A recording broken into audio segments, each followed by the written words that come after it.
It is 1:01. Good afternoon from the 104.5 The Zone studios. I'm Jackson Williams. In NFL news, the Eagles and Pro Bowl center Cam Jurgens have reached agreement on a 4-year, $68 million extension with $39.4 million of that guaranteed. This deal ties him to the Eagles through the 2029 season. In Vols news, both the men's and women's basketball team landed big commitments over the past 24 hours as the men's squad landed 5-star forward Nate Ament. Ament is the number 3 overall prospect in this year's class and the highest ranked commit in Tennessee program history. And women's side landed Aaliyah Barker. She was the number 3 overall prospect in the 2022 class and won Big Ten Six Woman of the Year this past season. In football transfer portal news, the Vols and transfer quarterback Joey Aguilar are scheduled to have talks later today.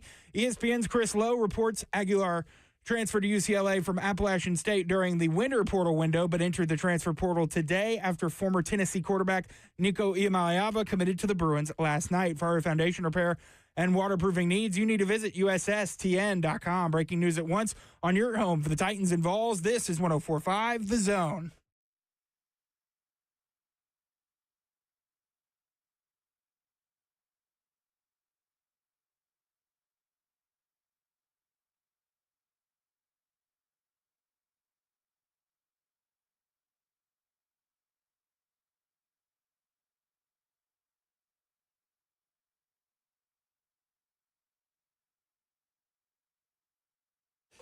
It's draft week. Cover 2 with Blaine Bishop and Zach Lyons here on 104.5 The Zone, powered by all 4 Seasons Garage Doors. 615-737-1045. Coming up later this hour, we'll be joined by Arif Hassan of Wide Left, who puts out the most accurate and best consensus big board. 300 prospects on his big board that amassed from various data points and everything. He'll walk you through it, tell you all about it.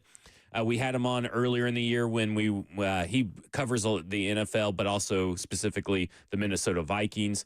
So when we were in the midst of playing leading into playing the Vikings, we asked him about Sam Darnold and the whole future of the Vikings there. So we'll talk about what the Vikings may plan to do with only 4 draft picks as well. But I think our national nightmare is coming to an end, Blaine. Nico is going to UCLA.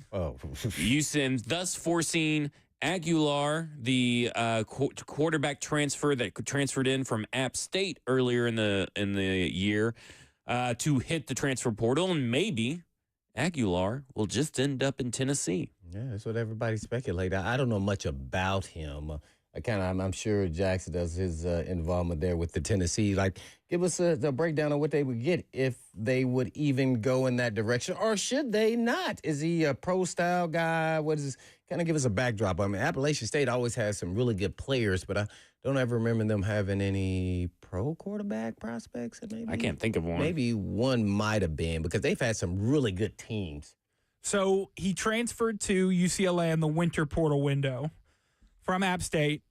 He threw for over 7,000 yards and 60-some-odd touchdowns in 2 seasons with App State. Really good player for them. How big is the jump from the Sun Belt to the SEC is a question for me. I'm just not as much concerned, but just curious to see how big of a jump that would be and how much more work he would need that, maybe the time Tennessee doesn't have at this point. But I think he'd be a fine prospect for them to bring in to compete for the job. What's his measurables as far as height and weight? Do we know at least his height? Like, is he 6'2", or so? Usually have those 6'3", 220 according to PFF. Oh, he's got good size then. Yeah. So he's a, prototypical, type quarterback. So Andy, I'm assuming, can run a little bit. He can. He has over 300 yards, and not including sacks, obviously. I do not like how college stats are kept up with where they include sacks in the quarterback's rushing total. It's really always really weird. But according to PFF, he has over 642 yards and 4 touchdowns on the ground the last 2 years at App State. May work out pretty good. I don't know. What was he rated when he came out? Do we know? I believe a 3-star, if it was that right. Yes. So he's got 1 year left, apparently, of his eligibility, so he'll be gone after this year. So it's kind of the perfect stopgap. it just becomes a question. I think Lucas put it best on the Buck Rising show earlier is like, is he going to want to come here to compete, or is he going to want to come here to have a job already? And is that going to be the deciding factor if he maybe takes less at a different school because he'll be the unquestioned starter? I think that is a valid question to ask. No doubt about it. That is a great question to ask, and that hence then means he probably won't be going to Tennessee. Because how would you sell that? Is you're going to come in to compete, or you're our guy? Right. And see, that's why I said this is, at this moment in time, coming in, you don't know what you're really getting, and you don't have time. So you either got to throw him in there with the starter so he can develop chemistry, learn the offense, or rotate him in until you determine it's the perfect time. So that is why the quarterback position is tough. And by the way, Nico is going to have to do the same thing, but we don't care about Nico. He's not part of Tennessee anymore. So we're worried about what we have. And so right now, I would say Merklinger is probably a better, player because he knows the system and he has a little more upside, and we have time, developing. He has more years left. It's going to be a tough call if he doesn't have other options that may become an option for Tennessee. I would say that. And what would you do? Bring him in for a meal and say compete? I mean, that's the question that it comes down to. I mean, it seems like they're willing to pay him some money. They're going to have talks, obviously, later today, according to Chris Lowe. We'll see how those talks end up because he enters transfer portal, I guess, officially later today. But, I mean, Jackson, what do you think is the right way to go about this? Is it to just name him the unquestioned starter so you can for sure have a guy? Or is it, in your opinion, better to have a competition no matter what? Competition, because Merklinger and McIntyre have been there, and the locker room knows these guys, especially, Merklinger, who, played in the spring game with him at the very least, and, they have some sort of rapport with him to the point where if you just bring in this guy that they don't know him from Adam to come in and be the unquestioned starter, I don't think you can do that with the locker room, I think. So hence then, why would you, if you are the quarterback transferring from UCLA, why would you transfer there knowing that? Even in a competition, it's the best landing spot for a quarterback.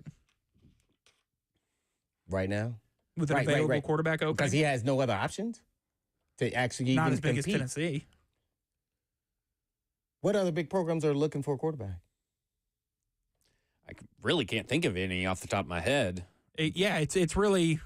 See, so it's kind of almost made to fit for each other, right? Yeah. Right. UCLA took Tennessee's quarterback. Tennessee can take UCLA. It's almost a trade in college football. Full circle moment, because I think you just hit it the nail on the head there, Blaine, is that it's probably the best mutual relationship that either one of these, either the program or the player can actually have. Because right now there isn't a lot of places that we know of that have publicly have a need at quarterback. I think that's why you saw Nico land where he landed, but they thought they were getting a better quarterback than what they had, and Joey Aguilar was what they had. So it'll be interesting to see now how the system and the quarterback differences change for both these quarterback situations and these quarterback prospects. Yeah, if I'm a quarterback, I'm gonna say this again. This was a lose-lose for everybody involved. Nico's gonna be behind. They're gonna be behind. They're gonna have to end up playing Merklinger, and then he's gonna have to go through his lumps as the guy. And that's just not where you want to be. If I'm Tennessee, not at this point in time. So yeah, I don't know. I wouldn't be comfortable with either shoes. Really, being the quarterback, you have to have leadership skills. You got to have chemistry. You got to learn the offense. It's just a lot. And a short little window there to me is not enough. Which you could probably have 3 or 4 months. What will it be? I mean, if you sign now, 5 months. Yeah, 5 months. It's tough with no live action. All on paper, walkthroughs, and through once they start training camp. Well, look at it this way. UCLA is getting a quarterback that has at least played against SEC level competition on a consistent throughout the year basis. Yeah. Where, listen, Joey had to play App State, East Carolina. Those aren't necessarily bad schools or anything, but they're also not necessarily big time programs, right? I mean, Clemson is obviously, but when East Carolina is probably the second best team on your schedule by a wide margin, so we're talking East Tennessee State, South Alabama, Marshall, Lafayette, Georgia State, Dominion, Coastal Carolina, James Madison, Georgia Southern. Not a lot there to really hang your hat on. The prior year, he had North Carolina, and then that was the big one. So, like, North Carolina and Clemson are the two schools that he's played against over the last 2 years, and he didn't play poorly against them. I mean, 2 touchdowns, 1 interception, 51.2% completion percentage, though, in North Carolina. He threw for over 275 yards. And then over on against Clemson, he threw for 214 yards, 1 touchdown, but 45% completion percentage against Clemson. So against the bigger schools, he's not completing a high number of passes. And I look at that and I'm thinking, man, if I'm bringing him into an SEC program, I would almost say I don't even think I would put money on that he could beat out Merkslinger. Yeah, well, I'm going to take it a different take, and I would say this. I don't You know. don't know all the people that were around him when you're playing a bigger program like Sure. that. You don't have the pieces on your side of the ball either. So for him to have those high numbers, I get probably why I want to watch the game in Right. completions because he probably was under duress a lot because you're overwhelmed with talent at other positions.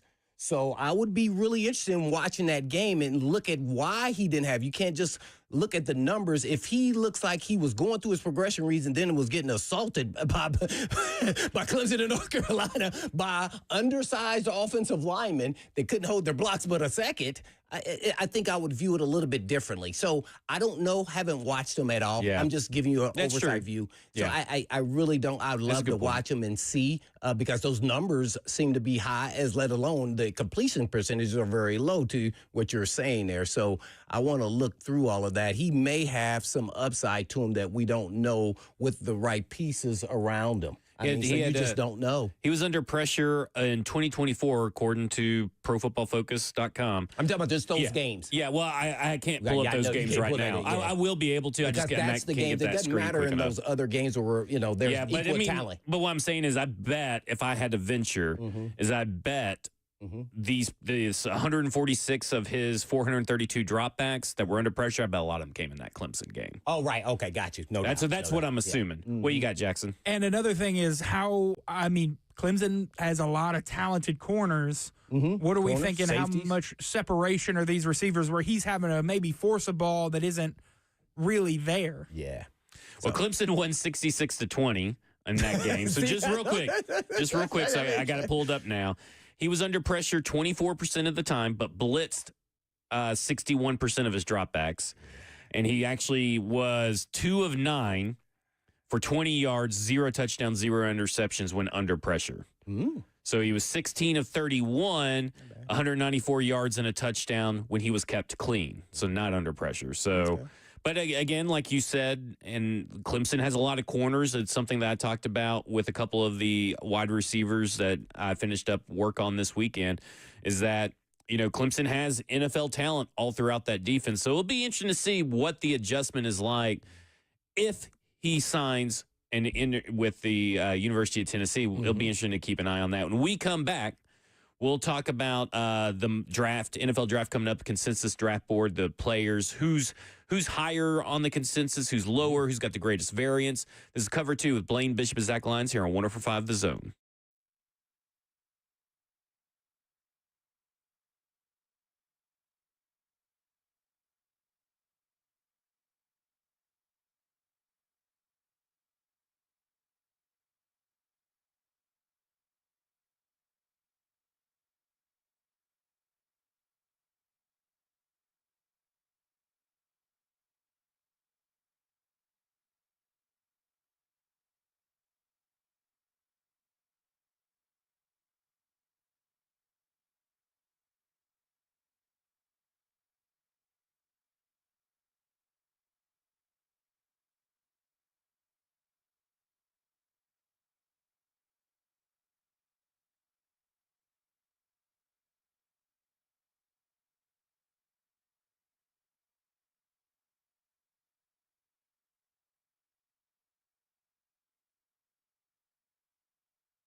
Cover 2 with Blaine Bishop and Zach Lyons here on 105 The Zone, powered by all Four Seasons Garage Doors. 615-737-1045 is the number. And we're bringing back on a two-time guest now, Arif Hassan of wideleft.football, where you can go find the, in my opinion, one of the most useful things to come out of draft season is his top 300 consensus board. And we'll talk to you a lot about the consensus board. But Arif, first off, it's draft week. What has been the most annoying storyline or trope of the draft offseason so far? Oh man, there's so many. I think a lot of it is just kind of the vague sense of this prospect has off-field problems. The NFL doesn't like his character. I think that those things can be true, but I think that if we don't get some specificity in what that means, which often we later do anyway, then it's just kind of meaningless. I don't know what to do with it. I mean, there's a couple of high-ranking prospects that do have off-field problems that later we have learned what they are, but for months we were just kind of left in the loop. Like, what is it? Did no one show up to his birthday party, or is it something real? Like, Yeah, that one is one that we always talk about. You know, of course, with Blaine being a former player, he's always like, well, what is that? Let us know what the off-field issues actually are. Like with Luther Burden, I think it was that his girlfriend and mom are very involved in, like, okay, so why is that a problem? Like, what is the issue with Luther Burden? Like T-Mac was the he doesn't watch film, which was from 19 years when he was a 19-year-old freshman. Yeah. And apparently, I can't remember who it was today. I think it was Bruce Feldman in The Athletic said that he still is having a hard time answering that particular question about that particular skill of watching film. But like, again, what is the actual extent? He still goes out there and performs sometimes. So it's just interesting, you know, what people say behind the guise of and shield of anonymity. Yeah, absolutely. And what's interesting is that, like, we know, for example, that they do know that there's like a difference between, you know, something that has like criminal implications and something that's just like a question of like work ethic or even just maturity. I mean, there was a quote about that Ted McMillan, you know, video that went around where a scout basically just said, yeah, this doesn't change anything at all. He's ultimately a good kid, just a little immature. And that's way different than other off-field problems that we're hearing about for prospects. But when all we get is this vague sense of off-field whatever, now we have to put all of these on the same level. And that's not fair to someone like McMillan, who maybe he has a little bit of growing up to do, but I remember being 22. Like, of course he has a little bit of growing up to do. You know, that's not a huge knock, and it doesn't really impact his, like, NFL career. And also, I think, you know, more to the point, you know, there's this level of judgment and character concern that we have when we hear off-field problem, when really it's just like, yeah, man, he doesn't like to go to work. Big whoop. Yeah, I'm 39. I still have a lot of growing up to do, depending on who you ask. So, Arif, you do this consensus big board, and you've done it for several years, and it's wideleft.football is where you guys can go and find it and subscribe to the Substack there. Talk about what all goes in your consensus board and why is it so important for, maybe not important for teams to look at your particular big board, but for them to maybe not stray away from the consensus. Yeah, no, absolutely. So what I do is I grab as many, you know, rankings from as many draft analysts as I can. Last year I got up to over 100. Hopefully I'll get to there by the time the draft begins. But the really great thing about all of this is that you get so many different eyes on all of these prospects with so many different approaches to evaluating the game, whether it's, you know, film-based, and within that film base you've got a couple of your biases, or whether you've got a little bit more of an analytical bent, or whether you're leaning on league sources or anything like that. You get so many different approaches that it turns out when you test the data against the NFL draft, against individual boards that are a big part of the consensus board, it does a really, really good job of predicting which players will be better than other players. No board is perfect. The NFL draft isn't perfect, but it does a really good job. And what I found is that when teams stray from the consensus board, and I imagine any consensus board will do, it doesn't have to be mine, we found that very rarely does that work out for them. Whereas when teams, you know, grab some steals by consensus, really good examples would be the Baltimore Ravens, the Philadelphia Eagles, they tend to do well, as you can kind of tell from the examples I just chose. But I remember the Seahawks used to go off consensus a lot, the Patriots used to go off consensus a lot, and I would point that out and say that that's probably a problem for them, a bunch of people will get mad at me. Like the Seahawks, they're a Super Bowl team. The Patriots, they've built this dynasty. You take a look at the draft classes that I criticized, they're not good draft classes. I think thinking that you're better than hundreds of people at evaluating players is a big risk to take. So why is your consensus board different from, say, the Athletic, the mock draft database that's out there, or any other ones that could be accessible for fans? Yeah, of course. I think one big difference that mine has is that I use a very large, broad database of only player rankings. So the mock draft database, their goal is just to figure out who's going to go where in the draft. They don't really care about player outcomes that much.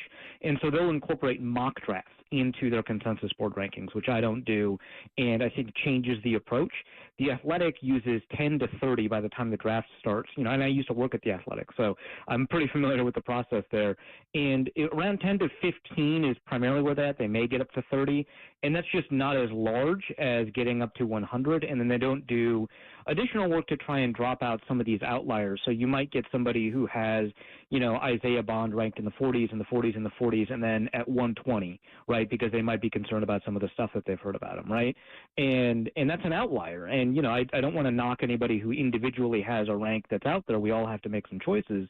But it doesn't reflect the broad consensus on that player. So I get rid of outliers, and then I change the approach to averaging. There's a lot of complicated math, but I found that the way I approach the averaging tends to do a little bit of a better job of predicting, how a player will do kind of 4 or 5 years down the road, and trying to figure out kind of everyone's opinions on that player at the moment.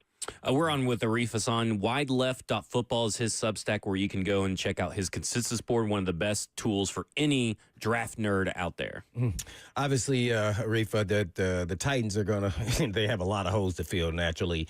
And so I was wondering, how do you weigh positional value versus best player available when evaluating this draft class? Yeah, I think this is a draft class in particular where there's not a ton of differences in player value. I think that once you get outside of the top 5, it gets pretty flat in terms of, how good these players are. The player that you get at 7 almost certainly is going to be better than the player you get at 24, like it is in any draft class, but the difference between the two, I think, is going to be a lot smaller than usual. And so while I do think that, and I think everyone kind of agrees that a blend of kind of best player available and position of need is maybe the best approach, I think here I would lean, especially in this draft class, to head towards positions that you think you're going to get the most value out of, because the differences between these players are not that much, unless somebody really outstanding falls to you. Like if Abdul Carter, for whatever reason, makes it pretty far down the draft, like, yeah, of course, grab that guy. But I think for the most part, you should pay attention to players that you can figure out a role for them on the field and get them a lot of snaps, because that's how they're going to help your organization. Well, I'll give you an example that we've kind of played around with. Zach had a great idea last week or so. Trade down that number 2 pick or stick and stay if a player is available, let's say a wide receiver or a pass rusher. What would then dictate what you should and shouldn't do if you get an option to trade back, let's say 5 picks, pick up a draft pick, and, can accumulate 2 players instead of that one elite player that slid out of the first round? Yeah, I think that generally speaking, that's pretty good, especially for a team that does have a lot of holes like the Titans. I think if you can get as many shots at getting a really good player as possible, I think you're in a really good spot, because there is no such thing as a can't-miss prospect. I just mentioned Abdul Carter. People universally like him as the top edge rusher, but people like Jadeveon Clowney as the top edge rusher. He ended up having a really valuable career, but not a top overall pick type career, and he was seen kind of as a can't-miss prospect. This happens every year, and so I think you want to distribute your risk. And for a team that has as many holes as the Titans, if you're right on both prospects, that's not a bad place to be, because you'll have a use for everybody that you draft. Whereas some other rosters, you end up with a crowded room, you maybe wasted a pick, an elite player would have helped you more because there's only so many snaps to go around. That's not really the case for some of these teams. So genuinely, I think that you want to trade down a lot. For somebody like an Abdul Carter, at 2, that would be very tempting. He might change my mind just because of the way the talent is distributed in this class. But I think that for the most part, it's a really good idea to maybe you could get, Jalen Walker there, and then later in the draft you might be able to get somebody like a Kyle Williams, and maybe that combination is going to be a little bit better for you than somebody like an Abdul Carter. So I think that there's a lot of value to trading down a little bit to grab another piece somewhere else in the draft. Don't know how much you kind of run with the analytics to kind of come up with this scenario where Cam Ward, is he a fit for Callahan's offensive system? And then does that then make him more ready or not ready and potential impact based off what's around him in that offense? I think if we were just matching his skill set to what we typically kind of pinpoint to the Callahan offense, not ideally or perfectly, but I also trust Callahan enough to modify the element of the system that, maybe emphasize play action a little bit more than he's comfortable with or something like that to kind of match what he does. And so that non-ideal, non-perfect fit is not a huge deal to me. I think that, if you can grab him and figure out a really good approach for him, you're probably in a good spot. And I would embrace the fact that, Cam Ward likes to take a lot more shots and maybe, take a couple more chances without necessarily relying on something like play action or schematic design to get there. So I think that maybe it's not an ideal fit, but I also don't really care that much. If you think the guy is that talented, you should build your offense kind of around the things that he does well. I guess lastly on the Cam Ward, though, if you were comparing Shedeur Sanders, Jackson Dart, and Cam Ward, just athletically, if we're talking about running, jumping, arm strength, I guess, because they play the position, how would you rank those three? Oh, man. Well, I do think that Shedeur Sanders is probably at the bottom of that athleticism list. So, I mean, I think that it's a pretty well-known understanding of Sanders. Obviously, he moves around a lot in the pocket because he's had so much to kind of deal with behind the line of scrimmage. But I think we've all seen that his athleticism is not up there with everybody else's. Dart's a pretty good athlete, but I'd have to give it to Cam Ward. I think that Dart's a pretty underrated athlete because the system doesn't really ask him to do as much athletic stuff. But when they do, there's a lot there. But Cam Ward is truly a really good athlete. So I'm going to put him at the top. I'll put Dart next to him, and then I'll put Sanders at the bottom there, just in terms of generally the kind of quarterback athleticism things that we ask of these guys. Because we're not asking them to sky a 40-yard pass or anything like that. We're asking, if they can run well. Lastly, how many quarterbacks in the first round you think will go? I think 3. I think there's been a lot of talk about people like Jalen Milroe, Tyler Shuck, Jackson Dart, and I don't love any of them as first-round guys, but I think one of them will slip in, and that's probably it. Whether it's going to be somebody like a Dart or a Milroe, I don't know, but I think it'll be 3. Gotcha. Hey, Arif, we've had a big discussion in the media, among fans, whether Cam Ward is truly worthy of the number 1 overall pick. One of the big things that me and Blaine have kind of talked about is that if you think he's a top 10 player and because he plays quarterback, then yeah, he's probably worth that number 1 overall pick. Cam Ward is the 7th ranked overall consensus player on the big board. What are your thoughts about that quarterback class, the value that Cam Ward brings for that number 1 overall pick compared to the consensus board? That's a really great question. I think that if you've got a guy, I think I'm kind of on the side of those guys that think, hey, if he's top 10 overall generally, and then he's also a quarterback, I think you should be comfortable taking him number 1. I'm pretty sympathetic to that, but also I would be open to some trade offers for that number 1 spot, because I think that if you can trade with a team that you're pretty confident is not picking a quarterback, you could trade down 2-3 spots, you'll probably end up with Cam Ward. And so that's something I would explore, but the quarterback position is so strong and powerful and controls the outcomes of the game so much more than even a high-end edge rusher or wide receiver / quarterback, right? That I think that that's something you should consider, and you don't know when you're going to be picking in that range again, because you're not always going to be in a situation where, a couple years down the line or even next year, maybe you can trade all the way up to number 10 to grab the next Patrick Mahomes or something like that. So there's not really many guarantees that there are going to be great quarterbacks in future draft classes, and you don't know where you're going to be picking in future draft classes. So if you've got an opportunity to grab a top 10 guy at quarterback, I would do it even if you're going to be overpaying a little bit. The wide receiver class is pretty interesting. People are split on wide receiver 1. People are split on how many are worth the first-round pick. What I found interesting over the last 5 years is that roughly 15.2 wide receivers crack the top 100 or the day one and day two grades on big boards. And then over the last few years, about 15.6 have been drafted day one and day two. And this year, it looks like 13 make the cut for day two, according to the consensus big board. Talk about this wide receiver draft class. And is this a position group that maybe is going to have less players go than what we have seen in the past 5 draft classes? Yeah, I think we've been kind of conditioned to really enjoy a lot of these receiver classes over the past couple of years because they've been really, really outstanding classes, almost top to bottom, right? Even if you kind of exclude some like, Justin Jefferson, right? Like you still end up with these classes that people like a lot over the past 4 or 5 years. And I think that this is just a more typical receiver class. I think a lot of people will call it a bad class, but there are bad classes, and I don't think this is one of them. I think we're going to see fewer wide receivers go, in the top 60 or so picks than we typically see, and I don't think that that's like a huge problem or a crisis or anything like that. It's just there are no Jamar Chases in this class, right? You end up with a Ted McMillan. That's actually not a bad, wide receiver one or first round wide receiver.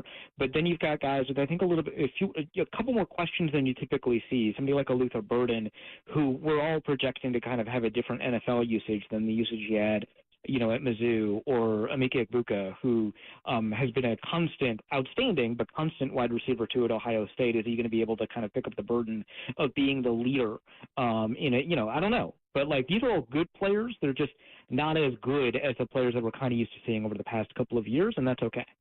Who are some of the players in the top 150 that are probably the most polarizing players in this year's draft? Yeah, so every year I kind of try to take a look at that specific question. I've got a piece over there over at whyleft.football that kind of breaks that down, and some of the names that you'd see on that list are unsurprising. People like, Shedeur Sanders or Cam Ward. A lot of times quarterbacks will appear kind of on this list. But, kind of surprisingly, I think Jalen Walker has had a wide range in terms of, where people rank him. He's one of the most polarizing players that I have once you kind of account for, what position he's ranked at and all of the different, valuations. And then there are players where once you think about it, of course that guy's polarizing. Like Shamar Stewart, super athlete, incredible athlete without a ton of production. So not a lot of people know exactly what to do with him. And so you end up with a wide range of rankings for him where he might rank, a number 10 on some guy's board and number 40 on another guy's board. And then on the opposite end, Jared Ivey of Mississippi, another edge rusher, not a very good athlete at all, but very, very productive. One of the leaders this year in pressures produced and one of the top run defenders in this year's draft, but just not a very good athlete. And we know that athleticism, more than any other position, translates at edge rusher. And so this is a class where we have a little bit less variance in player rankings than we're used to seeing, but the ones that people disagree on, they disagree on a lot. Basically, every quarterback is contentious, and that's not true, every year. A couple of years where we have quarterbacks that are contentious like Josh Allen, you also have quarterbacks like, Jared Goff, where a lot of people just kind of agree on, right? So this one, there's not a ton of disagreement, but when you get to, your Will Johnsons who didn't work out, Jalen Walkers who didn't work out, small school guys kind of like Darius Alexander, you end up with a ton of disagreement on, where these guys should rank. So you obviously have covered the Minnesota Vikings for a long, long time, and they're such an interesting team that no one really is talking about in this draft because they have just 4 draft picks. And in only having 4 draft picks, you would think that they would be a prime opportunity for a team to trade back into the first round. So Schefter this morning said teams interested in trading back in the first round includes the Jaguars, Panthers, 49ers, Falcons, Seahawks, Buccaneers, Steelers, and Vikings. And I wonder, what do you think the Vikings are going to do with that first round draft pick? And are they really a team to really want to trade out of the first round?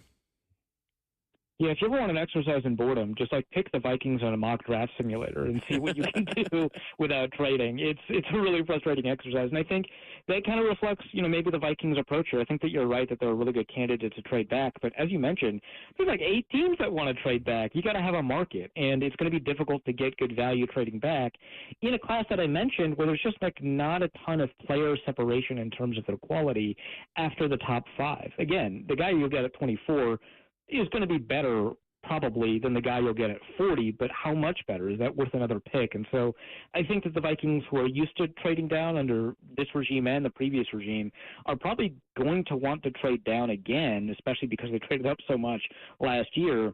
But it's going to be really difficult to get that kind of value. And hopefully, the prediction that there's going to be 3 quarterbacks in the first round, that's going to be maybe part of that conversation, because I know that there's some people who are saying that Cleveland at pick 33 is thinking about Jalen Milroe. Well, if you can convince Cleveland or another team that Jalen Milroe deserves a fifth-year option as a quarterback, especially as a developmental guy, maybe treat him like a Jordan Love, then you can get a team to trade up into that 24 spot, and then the Vikings will have a second-round pick and maybe another third-round pick, and then they'll start having what kind of feels like maybe more of a real draft class. But yeah, for right now, they basically, it's like a pick at the bottom of the first round, at the bottom of the third round, a sixth and a seventh. It's a very boring draft until they do something, and they could radically change the landscape of the draft if they do choose to do something. But I do think that they're primary candidates to trade down for sure. I guess real quick there, Rifa, how do you quantify the value of a veteran player like Jeffrey Simmons and what he would be worth as far as trade capital? Yeah, I think it kind of depends on the rest of your locker room, because you're always going to, even if you're a rebuilding team, you're always going to want to have a couple of veterans that you can trust in that locker room. And if you've got a lot of them, then it makes sense to kind of move on from some of them and see if you can kind of build. But the whole point of a rebuild is that you grab a bunch of young players that you think can develop. And part of that developmental process is going to involve some of these veterans. So it really depends on how many veterans that you're comfortable with having in that locker room, and that'll kind of dictate your sale price. But I think kind of generally speaking, if I don't have access to that information, I think that might be best for Jeffrey, because I think that he kind of deserves a really good shot to be on a team that it's more likely to grab some wins.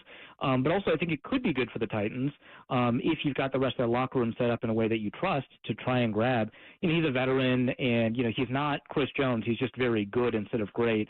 I wouldn't be shocked if you could get hopefully a third-round pick for him, but that's kind of the price valuation that you're looking at. And I know that people talk about trading veterans all the time, and then they look at the price tag that they'll get, and they're always disappointed. They're like, wait, he's way better than a third-round pick. And it's like, well, yeah, but you got to account for the contract and the age. And after that, it's a lot less than you think. So I think it's probably worth it, but I wouldn't be expecting a huge haul or anything. Gotcha. Your all's backup quarterback is Brett Ripien over at Minnesota. Can I interest you in Will Levis for your all's third-round pick?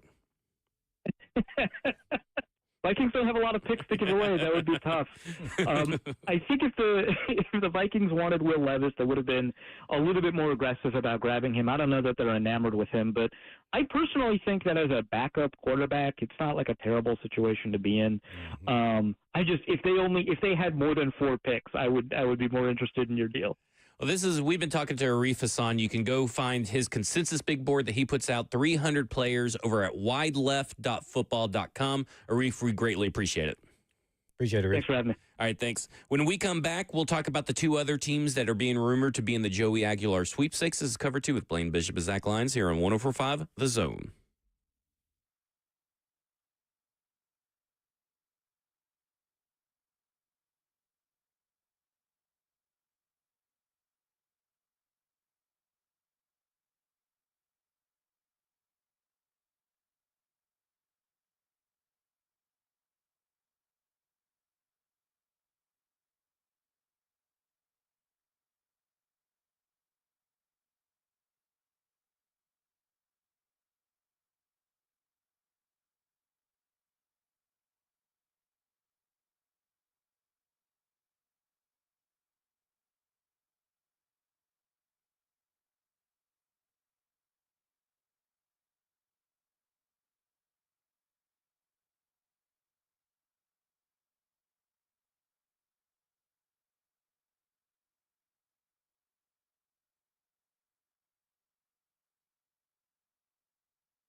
Cover 2 with Blaine Bishop and Zach Lyons here on 104.5 The Zone, powered by All Four Seasons Garage Doors. 615-737-1045 is the number. And according to On3, they said that it looks like to be Tulane, Wake Forest, and Tennessee in the Joey Aguilar sweepstakes. Robbie Ashford was a recent transfer from South Carolina last year, who also has transferred from Auburn to South Carolina and now to Wake Forest.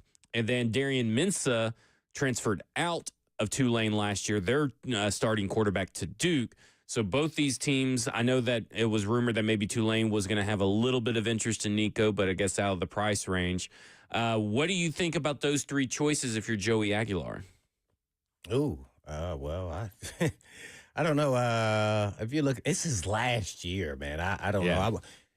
To me, this is me. I'm not looking at the dollar figures. I would assume Tennessee would be higher than any of those two schools, Tulane and Wake Forest, correct? You would think. Yeah, I would think. So to me, I would go where I have the best relationship and where it is a be pro style, and I'm pretty sure I'll be the guy. The money does not become a part of this equation because it could lead you down a bad road. It's called chasing money. Don't chase the money. Chase what's going to get you to the money. Right. Yeah, see, so that's kind of my take. If he would ask me my opinion or what did you do, I would say, go where you feel the most comfortable and where you think they have the pro style, and you'll be the guy. There's still a possibility when you step up to a level like Tennessee that you may not be the starter, even though you still have the money. Right. So ultimately, your goal is to try to get to the NFL. So if you can't get to the NFL sitting on the bench. So I don't know where he thinks, and what he thinks he can do, and what relationships he has, even through his form of recruiting, even when he was in high school. So I don't know what those relationships are, but I would definitely buy into that more than who has the highest dollar amount. Jackson, do any of those, schools give you any concern that Tennessee may not land Joey Aguilar? Or do you even want the Tennessee to land Joey Aguilar? I think he'd be a good signing. The portal just doesn't have that many options for Tennessee. I think he's probably the best option I've seen. Unless a surprise quarterback goes into the transfer portal, I think you got to do your best effort to get this guy. Yeah, that's what I was kind of thinking. We were talking, you were just talking about relationships. Yeah, I don't know who he has relationships with. Yeah, and Joe Craddock, he is the offensive coordinator at Tulane. Well, he was also offensive coordinator for Troy, which is in the Sun Belt Conference. So a little bit of connection there, maybe to App State and all that kind of stuff. But it'll be interesting to see where he chooses to go, because I'm with you. If I am a quarterback, I'm willing to forego however much it is. I don't know. I guess like a couple $100,000, or maybe even more than that. But like, if I'm going to go start somewhere, I think I would rather go start somewhere, because I have put in 2 years at App State of starting experience, and I believe I should be able to start. And because if UCLA hadn't gone after Nico, well, he'd likely be the starter for the UCLA, and now that's why he's entering the portal, because he doesn't want to be part of a quarterback competition or be a backup. Because, obviously, if they're paying Nico, you're obviously become a backup more than likely. So I would take the route of the path to get to the starting position. Right. And which seems as though it could be Tennessee, with those guys not having a lot of experience, and the coach could say, we get a 1-year rental, but he has to learn the offense on the fly. Yeah. And that's the part, as a quarterback, you're going to believe that you can learn all the stuff, but at the same time, you got to go out there and act on it, and it's different when it's live speed. So it seems like a marriage already made to me, as Jackson kind of mentioned, but I would definitely want to feel some kind of way as far as my comfort level, especially at that quarterback position, how I would interact with the team when I come in there. How are you going to put me in there as a starter, or we're going to be rotating? I don't want any surprises along the way unless I just underperform. So it's a real delicate situation. I think it's something that Coach Heupel and his staff is going to have to deal with if they do bring in this Aguilar. Okay, how do you start him right away with the starters? Well, he doesn't even know the offense live yet, so you have to rotate him, or you're sending a crazy message within your locker room. And oh, by the way, remember, oh, Nico left, and then all of a sudden now Merklinger and other McIntyre have been there. And then all of a sudden, you're just throwing this other guy in here for 1 year. So it's a real delicate and tough situation. We're talking about, guys that are 18 to 23 years old or so. So their emotions are still kind of wrapped around, what's happened. So how would you approach that if you did bring in whoever it is? It doesn't have to be Aguilar. But when you bring a veteran guy, how would you approach that as a coach?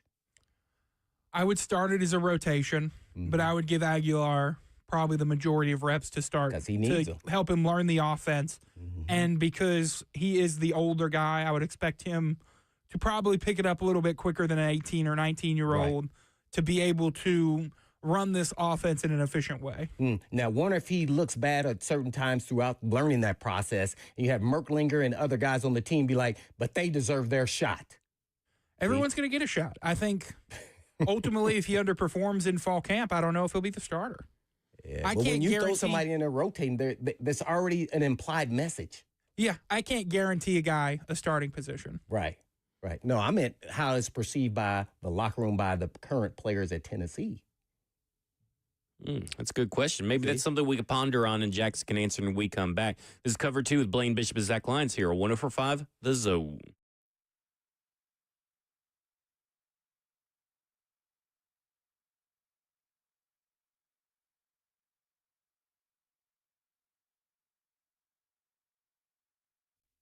Struggling with joint pain, suffering from a recent injury, looking to recover faster after surgery? Well, at Edge, we've got you covered. From powerful peptide stacks like BPC 157 and TB 500 to PRP treatments and stem cell therapy, as well as high film muscle stimulation, Edge Peptide is your go-to solution for faster healing and recovery. And as an athlete myself, I know how frustrating pain and injuries can be. That's why now is the perfect time to take control of your wellness and finally address those nagging issues. Whether it's golf, tennis, or any activity you love, don't let pain hold you back any longer. And Edge specializes in regenerative treatments designed to reduce inflammation, promote tissue repair, and improve mobility, helping your body heal naturally while avoiding surgery whenever possible. And right now, we're offering a free $250 consultation with your initial treatment. And all you have to do is just go to edgepeptide.com. Yes, that's edgepeptide.com. Or you can just give them a call today at 615-724-1878. That's 724-1878.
It is 2:02. Good afternoon from the 104.5 The Zone Studios. I'm Jackson Williams. It is draft week, and the Titans still have a couple items to check off their checklist leading up to Thursday's first round. One of those being a 30 visit with Arizona State running back Cam Scatabo this week leading up to the draft, according to Ian Rappaport. And the team will also host a pre-draft press conference with Chad Brinker, Mike Borgonzi, and Brian Callahan tomorrow at 1 p.m.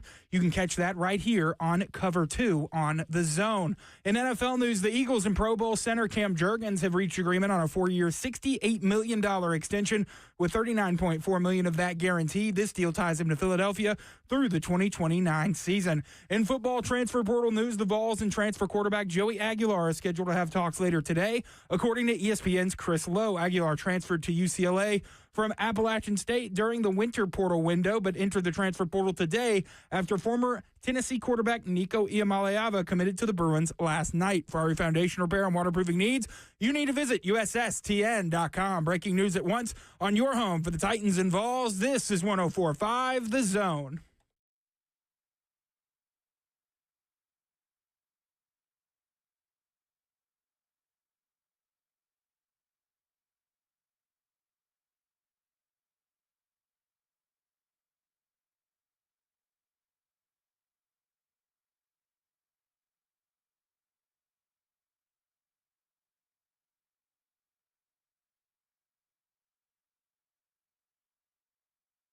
Hour 2 of Cover 2 with Blaine Bishop and Zach Lyons here on 104.5 The Zone, powered by all Four Seasons Garage Doors, 615-737-1045. And, of course, we got the NFL Draft coming up this week. Tune in to hear Titans Radio's award-winning coverage of the first round of the 2025 NFL Draft beginning at 6 p.m. Central Standard Time on Thursday, April 24th on 104.5 The Zone. Hear every selection and analysis that you can't get anywhere else with Rhett Bryan, Amy Wells, Ramon Foster, Coach Dave McGinnis, and the new voice of the Tennessee Titans, Taylor Zarger, live from the Titans Draft Party at Nissan Stadium. The Titans Radio Draft coverage is presented by Farm Bureau Health Plans, making health coverage easy since 1947. And Blaine, you kind of posed this question to Jackson, maybe Jackson's thought on it, but like, how do we all feel about what message it sends if you were to bring in Joey Aguilar, or even attempt to bring in Joey Aguilar and fail to bring him in? Because doesn't that also send a message to your starting quarterbacks currently on your roster that, hey, we're still trying to bring in competition because we kind of don't believe in you? It's kind of what it feels like. It's an implied message. So that's why I said, the climate is changing right before our eyes. Mm-hmm. I mean, what people used to expect out of college and as of the athletes and how much of this change is happening. And we have to get to a comfort level, and even the actual players, to this whole new realm of system of players coming in and out. And you want to keep one thing constant besides your head coach, that is the quarterback position. So I think just as a quarterback position, it's real critical to make sure, they rally the troops. And if this happens, how would they respond? Not just the actual players that are in the competition, but actually the other guys on the team and the leadership group and everything else, because this guy being the quarterback is going to be part of leading them. So I think it's critical, and it's underrated, and it's very valuable. I think the other quarterbacks are prepared for it, though. Josh Heupel has probably been preparing them for it since he announced that Nico was no longer on the team. He said it in his post-orange and white game press conference that we will be bringing in another quarterback. Yeah, that's true. They only have 2 scholarship quarterbacks on the roster. So in a pure numbers standpoint, they need to bring at least one more quarterback in after they lost Nico. So I think the quarterbacks are more prepared for it. How they would respond to the division of reps and different things like that in fall camp is still to be determined. Right. But I don't think it's going to surprise any of the quarterbacks to bring in a new guy. Gotcha. I do think it's going to be interesting. I do have a question for you, Blaine. We kind of talked about this, and we didn't know why we don't hear of more players with agents. And Brad Spielberger, who is Director of Football Administration of GC Sports Management, he's also worked with PFF, the Vikings. He's a Vandy alum, a Tulane Law alum. And he's a guy that's been around the business side of football. He's big into contracts, talking with agents and all this kind of stuff. And he tweeted about 3 days ago, there was an article about the Nico saga and then written by Darren Heitner, who says, the Nico saga shows why family representation in NIL is dangerous. Amateur negotiating leads to amateur results. And Brad Spielberger says a lot of schools telling players not to hire agents. Ask yourself why'd they do that and who benefits. And I'm not familiar, and maybe someone can tell us that is a lawyer, but like if I was a college student and I was a college athlete, I guess I should say, if I was a college athlete, I'd have an agent right now. If I was a high school athlete, I'd be looking at agents as soon as I start, getting offers from other schools, because this is a new environment. And I think there is some truth to this, is that the more the family's involved when it comes to money, and this is in all walks of life, the more families involved when it comes to money, the more problem it brings. More money, more problems, as they say. Yeah, that one there, that's the rug pull there. It depends on where you're at as an athlete. And I'm going to say that in that you need to be more of a high profile. So if you're a 4-star, you have recruited position ranking and everything else, I think you then hence need an agent, no doubt about it. But depends on also, the background of your parents. If your parents are lawyers and want to take the time out to do this, that's true. In that form, I think they're more than willing. We're seeing more NFL players being represented than any other time than we ever seen before, whether it's family, friends who are lawyers and have a background in it, to just parents. I think, what was it, Lamar Jackson's mom got certified as an agent. So it's so it'll eventually trickle down, depend on the background of the parents. But if you don't know, then it's always going to be the money grab, and you've never kind of been around that type of cash flow when you're talking about 7 digits of money. I think I would say I would want to be somewhat being advised by someone who can help us, make as much money as possible, because you never know when it's going to end. So. Yeah, it's it's going to become an issue because they're everybody's trying to get their hands out and want the money grab, and they put their life into some of these kids. And if you're just a regular 9-to-5 person that's working a average job, then I don't know if that's where you want to be as far as in the negotiations part of that. Yeah, I totally agree. I look at it this way: switching to the NFL draft. We kind of wondered why Jalen Milroe got invited to the draft, and there's been floatings around that, okay, well, maybe there's a small chance he's a first-round quarterback. There's some people that say, well, maybe they're wanting talent for the second day of the draft to be there inside the green room for the draft as well. But there was an article that came out, The Athletic. Bruce Feldman talked to many different coordinators, quarterback coaches, position coaches, scouts, and all these execs, all anonymously, obviously. But I thought that was an interesting quote, an interesting way to look at this quarterback class, because we're both Shedeur Sanders fans and think that he has translatable skills to the NFL. But there's an anonymous NFL offensive coordinator says the reason he thinks there's a chance, I mean, it's a small chance, obviously. Milroe is the second quarterback taken. And here's his logic. If teams aren't enamored with any of them, why not take the guy who is elite in some way? Talking about his elite athletic ability. So what are your thoughts on that versus a safer draft pick or more polished draft pick in Shedeur Sanders when you're talking quarterback position? Because I would think that I would still prefer Shedeur Sanders over someone with one elite trait that does not have anything to do with running or passing the football. Well, I would say it depends on where you're at with your team. Gotcha. If you have a quarterback that you have a veteran quarterback and it's, let's say Kirk Cousins was your starter, okay, just whatever team it is, but let's say he was your starter. You say, but I need another year to help this guy develop. I think that will be a great picture. Now, it's not just that he has one trait. I've watched film on. I just watched him again yesterday. Okay. It's funny. You bring him up, Jalen Milroe, because I didn't like any of his accuracy on the intermediate. Yeah. But guess what he's also elite at? Throwing the deep ball. So guess what the NFL guy is going to say? You're elite at the deep ball throw, and you're elite at athleticism. You can run. He could actually play running back in the NFL, in my opinion. He could pretty much do any of that. But his accuracy, guess what? They say, we can teach you how to be an accurate thrower.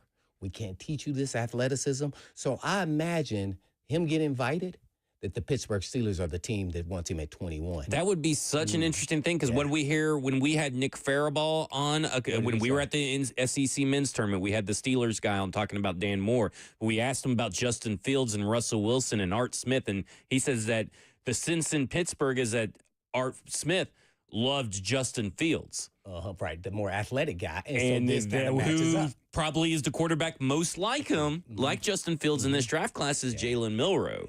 So I do I wouldn't think be surprised. I wouldn't be shocked, but man, that's a huge risk down the road. that is a huge to risk. go there and not be sitting at Greenwood come second round. But and really, because you don't have what you were talking about, right? Is Mason Rudolph your Kirk Cousin in this scenario? Now he went 8-4.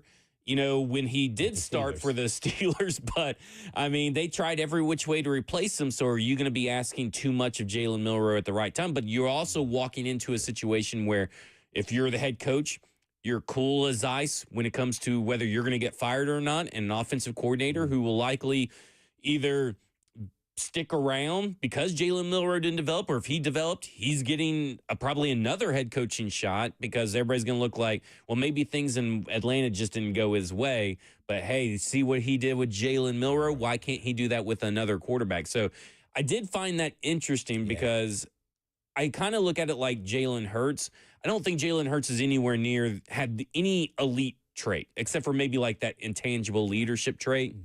But he's a guy that got to sit for a long time, for about a year. Now, he played like the last 4 games of his rookie year, but you saw that, man, he looked like a lot more NFL ready than what everybody thought, and he went in the second round. So I'm kind of thinking there is a path. When we released our draft guide, me and Stoney did, and we always viewed it as like these prospects, where can they go to maximize their talent? What is the best chance? Because that matters. What scheme would they benefit? Like Shamar Stewart, all the athleticism of the world. If he lands with a premier edge position coach in the right scheme, he probably turns into something. But if he gets drafted by, let's say, like the Jacksonville Jaguars or something, he may not get developed properly. And we saw it with Anthony Richardson. So it's always about fit. And I think that Jalen Milroe, as much crap as I've given him as an Alabama fan over this last year specifically, I do think what you're saying is his elite traits. And I do think that NFL coaches are salivating over the idea of, man, if I can get this guy for a year in our system without having to play him, boom, this is something. Just spot play him just for running, some RPOs, and then running the football, get his feet wet a little bit. Man, I think he has experience, too. He has the highest ceiling of any player, to me, at quarterback by far. Right. I mean, it's just, can he capture it all? Right. And how much work has he put into his footwork to match up with his arm? Because that's really what it is when he's throwing these intermediate passes that he was missing, guys, at Alabama. But those were glaring and go, oh, you got to make that throw. Yeah. He's wide open. So a lot of people feel like they can't fix. He has talent like that. And if he has the work ethic that you would assume that he has, then there was questions early in his career, but I think he overcame them, and I think he's a really good leader. And sometimes when you got that work ethic, the leader, the intangibles, and all that kind of stuff, you may have a steal on the draft, but you got to go to the right place. Like if he lands at Cleveland, I'm not feeling that. He may get destroyed. He may get destroyed because he may have to start again sooner rather than later. This is Cover 2 with Blaine Bishop and Zach Lyons on 105 The Zone. When we come back, we're going to talk about this edge draft class, the last position group we have yet to talk about. So we'll talk about that when we come back.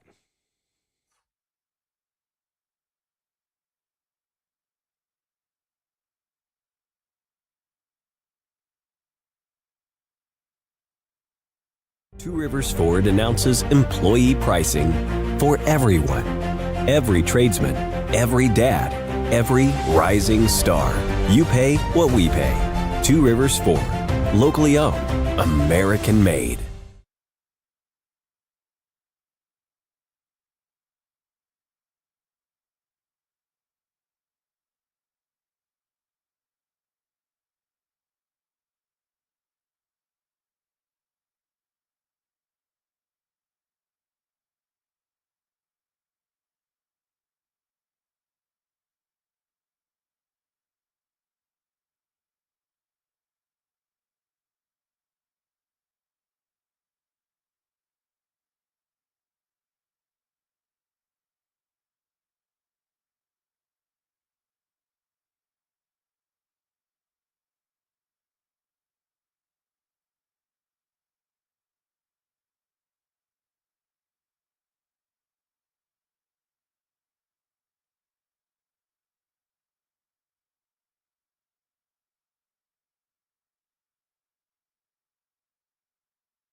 Cover 2 with Blaine Bishop and Zach Lyons here on 104.5 The Zone, powered by all Four Seasons Garage Doors. 615-737-1045 is the number. And, of course, we have the F&M Bank chat on Twitch, Twitter, YouTube, Facebook Live, wherever you watch Zone TV. Tomorrow at 1 p.m., we'll be carrying the pre-draft press conference by the Tennessee Titans live on this show at the 1 o'clock hour. It'll be Chad Brinker, Mike Bergonzi, and Brian Callahan all speaking at the podium. Don't know if they're all going to be at the same table, if they're going to go one at a time. We'll see how that rolls later on. But speaking of rolling on, we have our last position group to talk about in this draft cycle. We've covered every position group except for this one as the edge draft class. And it is such an interesting draft class. And I want to start with probably, I think, the guy that's most interesting to me is James Pierce. And the reason I want to start there is because I've really struggled this offseason with the tape and trying to figure out, do I like James Pierce? Do I love James Pierce? Or do I hate James Pierce? I'm just like, every morning I wake up with a new opinion on James Pierce because I just can't figure out, can he add the weight, the strength without sacrificing the athleticism? What position will he be best at? How do you utilize him? Because the athleticism is there. The on-field production is there for the most part. There's some stuff you could nitpick in certain games. And then there's, of course, the questioning about, he likes to sit by himself or he likes to go work out by himself. He's not really involved in a team and all this kind of stuff. So you've watched the tape. You've heard all the rumblings about James Pierce over the offseason, some of it during the season. Where did you land on James Pierce as your edge? That's funny you asked me that guy first. I think you're more conflicted because he went to Tennessee. Maybe there's a little conflict. That you're going back for. His best games were against Alabama. Oh, was it? Yeah. Oh, I didn't even know that. Hey, I'm going to say this, man. He's 6'5", 248 or so, and 447, and we all saw that. His get off, his acceleration, his agility, his speed, his chop move, his swipe move, his swim move, his speed rush ability, his bull rush, actually, which was a shocker, but I think it's played off of his speed. Speed to power, by the way, one of the most translatable skills for any pass rusher in the NFL. Because it's the setup. You get people on their heels, and then naturally you look more powerful. I think I'm going to say this. I think of all the guys I've watched, he understood the art of pass rushing. Okay. At this age. And when I say that, that's talking about counter moves, to rip moves, to bend, to all these different skill sets and technique that you have to have. And so I went down the laundry list of those things that I loved actually about him. Yeah. Watch this. It reminded me of the freak when he came out of college. Yeah. That there are some freakish nature things that he possesses with his speed that nobody could even touch to me as a pass rusher in this draft. His only weakness, and that's is being nitpicky here, was sometimes, and this is exactly why I thought Javon Curse, is that he was weak against the run, especially when they doubled down with tight end, tackle. He didn't fight the force. Sometimes you saw him, he didn't want no parts of it. Sometimes he did. And so that's where you see a little inconsistency there. Everything else, I think I really liked. So I see why a lot of people from the NFL side of it liked some of his skill sets and were saying that he was, a top, 10 pick, because those skill sets are very rare. So I think if he is there and drops at any point in time, if he's at 35, somebody needs to just go put the thing up there for the tights. I'm that convinced that it's almost impossible. Now, there were some things off the field where they're talking about, maybe he's uncoachable. How about this? It's all spin doctor here. Yeah. Okay, maybe he was pissed off because y'all was rotating him so much and you were hurting his stat package and saying, hey, man, if I'm not playing, I'm not going to get no stats. So, now he's uncoachable when he wants to be the dude. So how about let him be the dude? And then sometimes you got to make exception. Don't rotate him like you're doing the other people. So then that's how spin can be done, one way in a good way, one way in a bad way. I don't know which one it was, but I could say this. That dude should not have come off the field as much as he did. Well, that's my thing. I don't understand that. But the whole rotation was very confusing to me because even Omar Norman Lott, who he rotated everybody. They did. So they were consistent. And I'm thinking, don't you want your best players on the field all the time? I can understand, with James Pierce if you don't want to play against like Austin Peay or something. But like against these big guys, these rotations, play him more. He's your disruptor. So I don't understand why they chose to do that. You bring up an interesting point because I do think that at like 35, I don't know if there's even this is why I go back on. I don't think he'd be there. I don't think he is either. It's almost impossible. I think if he's not a Philadelphia Eagle at the very least at number 32, I'd be shocked. But I do think he's going to go pretty high. But again, there's a lot of people, a lot of noise, and a lot of smoke around James Pierce. But I want to ask you this. But the noise is not something tangible that you can like touch and say, oh, he got arrested for some crazy. Yeah. That didn't happen. I think it was a charge for something, and then it got dropped. Yeah. So whatever, and that was it. That was it. Besides all these innuendos about, that means Tennessee coaches, somebody had to say, oh, he's uncoachable. He was hard to deal with. He likes to work with himself. Well, maybe he lost trust because y'all was rotating him and he felt like you were damaging his draft stock. Yeah. Maybe he thought that. Maybe. Let me ask you this, though. Is there any wide receiver? Let's use Egbuka and Burden, because those are guys that could possibly fall to 35. Kind of like Pierce. I don't think they will. Yeah. Would you take either of those guys over Pierce?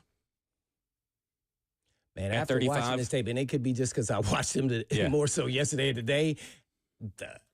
Because that's how I think I'd lean too. I'm kind of with you the more I think about what this team has lacked. I would go edge rusher, but I have almost put money on that he will not be there at 35. I would be putting money there too. What I saw watching him individually, man, he showed more pass rush moves than I saw out of anybody. Like, it was uncanny. The only guy that I think has more is Donovan Ezeraku. The kid from Boston College. Yeah, and guess what? He's not as foot quick nowhere near. No. He's got all the tools, but he doesn't have as much athleticism. What you got, Jackson? I wanted to ask you, Zach, who do you think is more likely to be there at pick 35? Pierce, Egbuka, or Burden? I would say Burden. I agree. Because I do think even if I think they're stupid concerns, I mean, we saw today, it was leaked by Matt Miller that the NFL draft scout for ESPN, he leaked a video saying, here's some of the video because teams have asked Missouri to send practice videos to see him run routes. And I guess for teams to do that and for him to get this thing, either someone's trying to get him to drop, which is very possible at this time of year, or there are valid concerns about his ability as a route runner. To me, I'm just like, that's what coaches are for. Like, I mean, maybe I'm just oversimplifying it, but if I see the raw talent that I've seen out of Luther Burden, the talent I've seen out of James Pierce, and the talent I've seen out of Emeka Egbuka, all three guys, I would think that all three go in the first round. I'm holding pretty steady to that, and I'm holding pretty steady that I think that Burden would probably be the most likely to fall. Yeah, if Pierce is there at 35, I'm taking him over the other two. Yeah, and also I'm looking at it from a Titans perspective. I think they could trade back in to get a receiver, especially in this draft in the third round, maybe even I don't know what they would have to give up, but a pass rusher like that.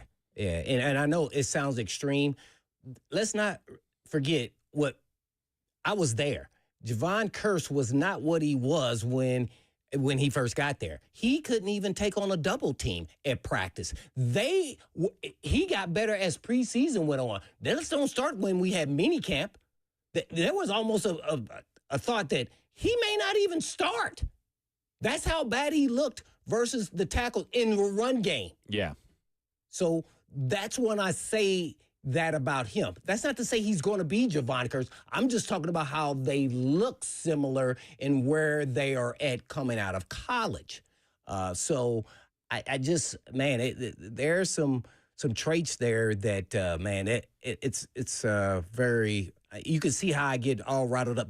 There was some traits there I didn't see out of anybody. Besides your guy, Stewart, who showed like he was somewhat of a freak, but he didn't have moves and he didn't have counter moves. That's why he can't finish. Right. That's it. So that he might have been the only guy. To be honest, Yeah, I think you're pretty spot on. Mike Green, I mean, again, I don't think he has the moves that Pierce does. Ezaraku has the moves, but he doesn't have the athleticism.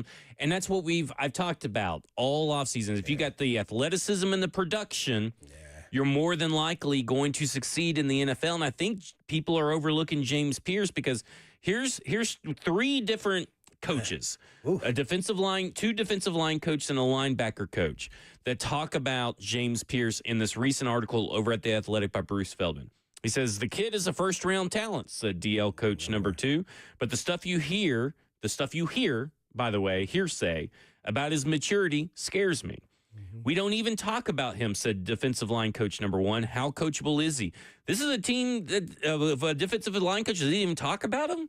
Guys don't even entertain what he could be for your team, or how good are you as a coach if you're not even talking about and entertaining James Pierce? And this linebacker coach said he was good in the interview. He knows football and is plenty smart, and he's got all the talent. Dude, sounds like linebacker coach number 1 is going to be the guy that ends up with James Pierce if this was a 3-team draft, and he's the guy that's going to be laughing at the bank, all the way to the bank, in my opinion. See, now you've got me all hyped. Today's a good day for University of Tennessee fans. You got me all hyped up on James Pierce again. I'm back. Yeah, this was, if you just isolate and just watch him, there's some things here that just say, whoa, this guy, he is somewhat, in some phases, better than Abdul Carter. I'm just telling y'all right now. I don't know how to even say it even more. Like, what they said about him as athletically and his speed, it's all shows up individually. And then I was stunned at it. I thought he was just a speed rusher. Then all these different moves he was doing, inside moves, outside moves, chop, spin move. I was like, whoa, this guy understands how to rush and counter rush to players blocking him.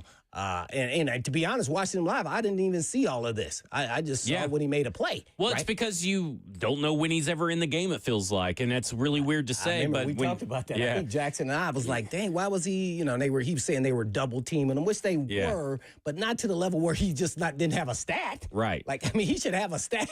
With this. So it made you feel like he was not playing up to the potential. Yeah. But when you start digging into the tape, man, it's you have to isolate those 20 or so snaps, every game to find, where he's at. Yeah. When just to emphasize your speed to power thing. Dang.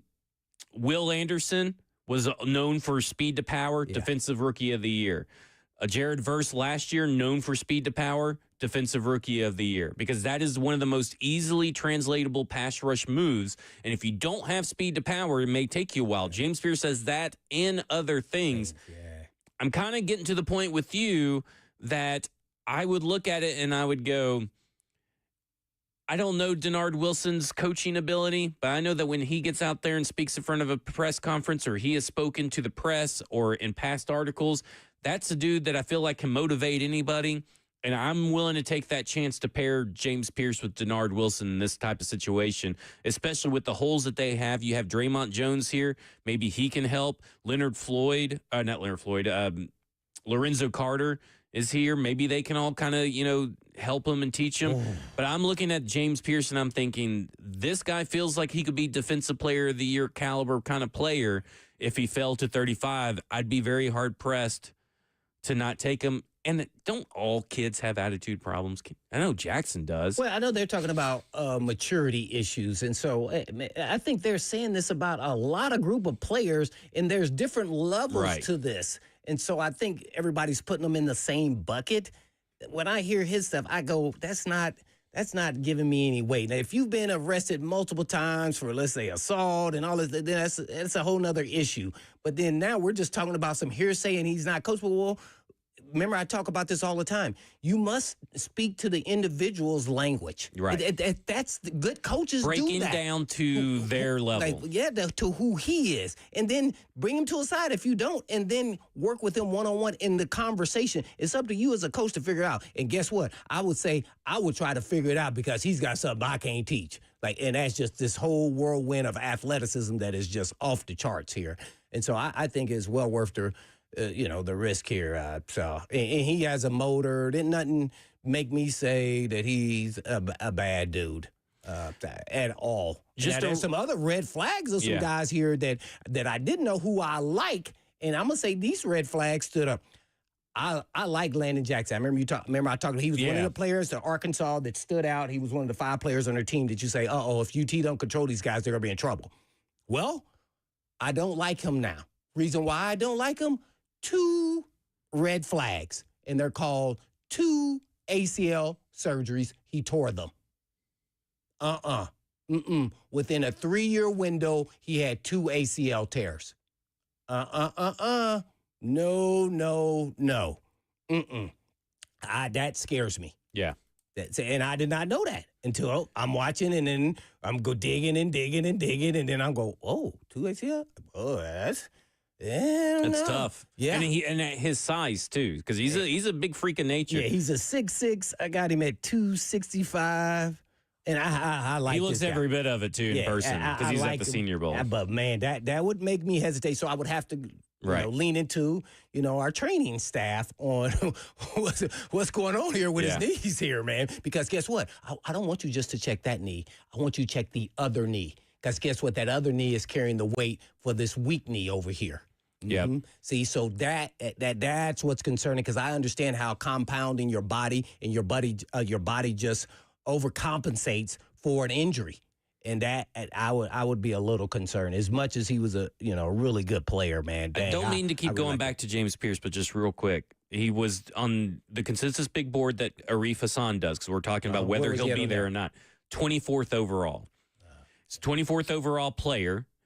That's edge 6, so that means a lot of edge guys are in the top 24. Yeah. I just don't think he's going to be there at 35, and I think the consensus big board typically lets you know if someone's going to be there at 35. I don't think they're going to be. I think you're looking more at guys like Nick Scourton, Landon Jackson, and JT Tuimoloau, and I'm not sure. I like JT Tuimoloau, but I don't think I like him at 35, which is the Ohio State edge guy. Yeah. They have 2 of them.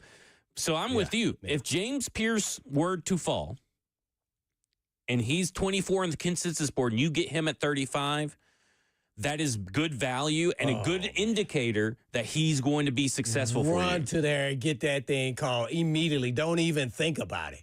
We'll bring up some more edge prospects when we come back. This is Cover 2 with Blaine Bishop and Zach Lyons here on 104.5 The Zone.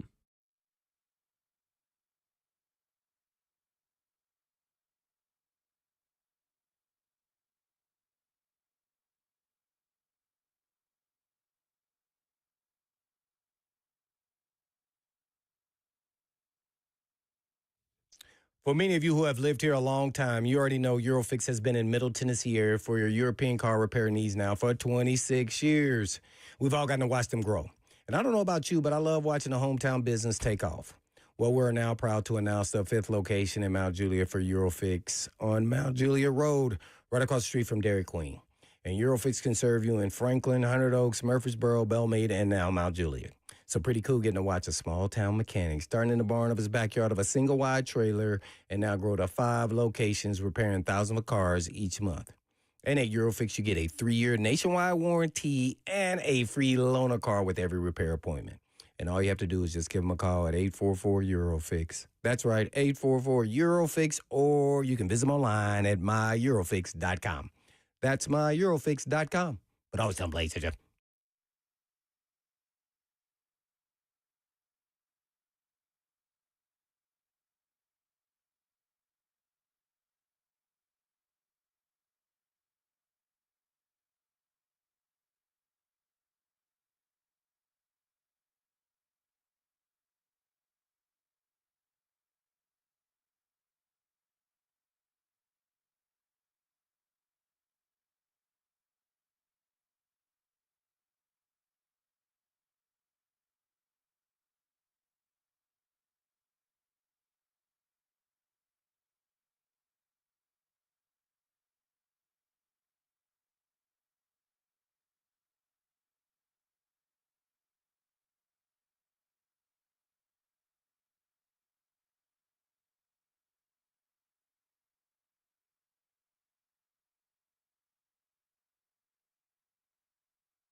Cover 2 with Blaine Bishop and Zach Lyons here on 104.5 The Zone, powered by all Four Seasons Garage Doors. Last call for phone calls as we are talking the Edge draft class here. And I want to bring some names, let you go through your notes, bring up some names, and let's start off with Jalen Walker. Because I came in during the break, and you said, what did you think about this Walker kid? Yeah, and I said, Georgia. well, I think you put him at edge, but I think he's best served at off-ball linebacker. And you brought up some points about what you saw on tape. What did you think about Jalen Walker? Well, I was really confused because they only used him in certain situations. It was almost like he was a pass rush specialist in that every time he came in, either he was on the outside rushing or he was kind of playing middle linebacker, but would line up over a guard and would rush. I mean, it's almost like he's a rusher and that's it.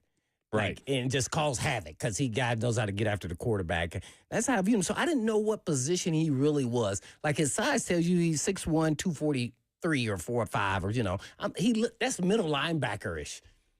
Yeah. And I go, man, I think he would have to be more 3-4 scheme like the Steelers or the Ravens. That's all I could see out of him. And I said, well, maybe he's just a guy who's not smart enough to really, go through all these because he should be on the field. He was just too athletic. So I'm like, why they're spot playing this? Because Georgia, and they do this all the time with different players. For whatever reason, he made me really confused on what he could be. But he was twitchy.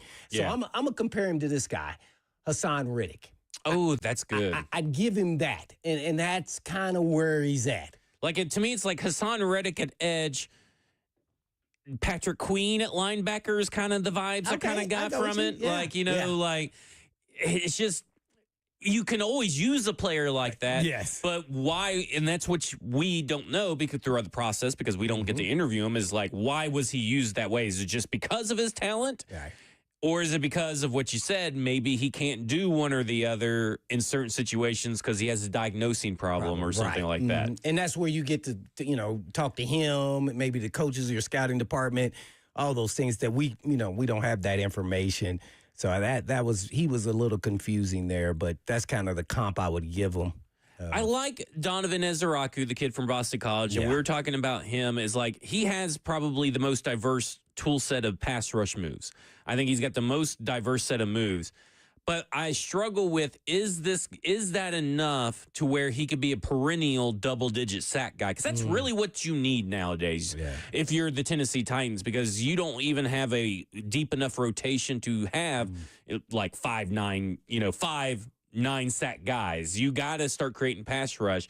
So I do wonder if he's better than Harold Landry coming out in terms of moveset.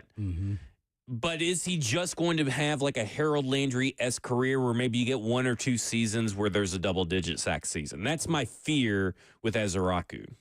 Yeah, he's a 6'2", 240, let's say 250 guy. He had good bend. He had great moves and arm over. He had great get off. He's got long arms. He had the swipe, chop, rip move. So he brought a tool bag that most didn't have in college that you ever saw. So that there was really interesting. I think he's not the elite athlete, but is twitchy just enough to be, really good in college. In the pros, I think he would just be really solid. First year, I would probably say he'd get 5 or 6 sacks, and then you'll see where he goes from there. And if he could be a 9-10, I think he's a better version of Harold Landry. Yeah. With more tools in the toolbox, a little more twitchy. So it's not bad. I would take a guy like that.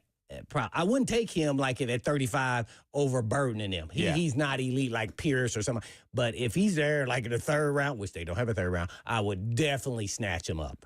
What'd you think about the kid from Ole Miss, Princely Umenmielen? There's a couple of guys here on this list. Princely's one of them. I think Braden Swinson is another. Jack Sawyer.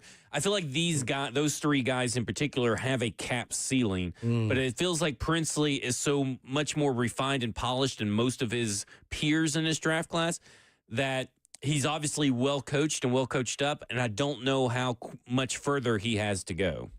Yeah, he didn't look twitchy. And when I say that, it's like his. He had good bend. He had excellent technique. He was good on his get off, which is kind of big in this position. but I want to see some burst and explosion. Like I didn't see that at all. But he has a nice tool bag, but nothing to the level of the previous player we talked about there. But he's just a solid, good player. To me, he's probably, a third or fourth round guy. I didn't see anything that's special. Just a solid, good player. I think that's what he'll be in the NFL. And there's a whole bunch of those guys still today. So, yeah. Did you ever watch the guy from the other Walker guy? The David Walker from Central Arkansas? Yes. I like him. His size is a little confusing to me because, I love him. You know what I'm saying? Yeah, but he's got those short arms and he's kind of almost like got the height of an edge rusher, but built like a linebacker torso. Yeah, he was weird looking. But he looked thick, like in the belly area, but he was like a 265, 6'2" guy. And I was really weird, but I see him drop in and into the flats. Well, he's tied for second most tackle for losses. Now, he played at Central Arkansas, but he tied for the second most tackles for losses in this draft class with 23. Only Abdul Carter had 24. Yeah. And he had a sack rate of 4.8%, which is also, guess what? The highest in this class. Yeah. He's a sack dude. He gets sacks. Now, the level of competition is something that needs to be monitored and be a sort of a concern. But when he was down at the Senior Bowl, he was. How did he looked good. Yeah. And I look at David Walker, and I'm thinking, if he's there in the fourth round, I think I would rather have David Walker than maybe Donovan Ezeraku at 35. Like, if you paired Burden with David Walker, Burden at 35, David Walker at 103. I'm feeling pretty good about that. That's solid. I definitely would be all in on that. Yeah, at fourth round, because I got him graded a third, fourth round guy. Yeah, he was really solid. I kind of liked him because I hadn't seen that big guy, the way he looked out there is good. If he got into some form of shape, man, some people would think that he could be like 3-4 defensive end. Like he got down to 250, like you'd be like, whoa, because he was moving. I'm like, man. He was pretty cool. Another guy outside of the Stewart kid at A&M, which they all underachieved. But my comp to him, though, which is really weird, and you tell me if you feel the same, because this guy has a motor. He just didn't have pass rush moves and everything else. Clowney-like. He was Clowney-like. Yeah. And maybe I'm looking at Clowney more so in the pros, how he would miss sacks because he did that with the Titans. He's always just right there. Right. It's like, come on, get him down. But my, I guess he's kind of a sleeper, but I don't know if you think he's a sleeper. Have you ever heard of this guy from Michigan? Oh, you talking about Josiah Stewart? Nobody's talked about him. I like Josiah Stewart. He's just on the smallest side, like a 6'1", 245 type. But he showed multiple moves, and he had a motor, and he had swipe, spin, chop, bull. He did it all. I was like, whoa. I hadn't paid attention to Michigan. Like, dang, they got a guy. And then guess what? Sometimes this is not fair, but I think he wore the number 0. And I was like, oh, he believes he's the dude. Yeah. He's got that edge to him. I like what Josiah Stewart also brings in the run game. He's just a mauler. Yeah. But what I love about him, if you want to talk from the analytics side just for a second, he's got the 4th highest sack rate. He has the highest pass rush win rate in the class. 41.2% pass rush win rate. Oh, wow. That is insane. So to put that in perspective, James Pierce was 29.8. Oh. He's 41.2. And I look at him, and he's got a respectable run stop percentage, respectable average depth of tackle. Another guy I want to bring up is the SMU guy, I haven't seen him. Elijah Roberts. He wears the neck roll, so that automatically makes him really awesome. But he had the 2nd highest pass rush win rate on true pass sets, 37.9. So he was right up there with Josiah Stewart. And Elijah Roberts, Josiah Stewart, David Walker, third there in the 4th round. I'm very happy if the Tennessee Titans walk away with any of the 3. I gave the Stewart from Michigan a 3rd round grade. I think you're more in line with what the experts say, too. But you never know in this crazy draft class. That's what I'm saying. If he's there, I'd be taking him. Yeah. This is Cover 2 with Blaine Bishop and Zach Lyons here on 105 The Zone. 3HL's up next tomorrow, of course, 1 p.m. Titans pre-draft press conference. Then we'll be on, and we'll wrap up some more Edge talk because I feel like we left a little meat on the bone. Yeah. 3HL's up next. So in the meantime, And in between time, peace.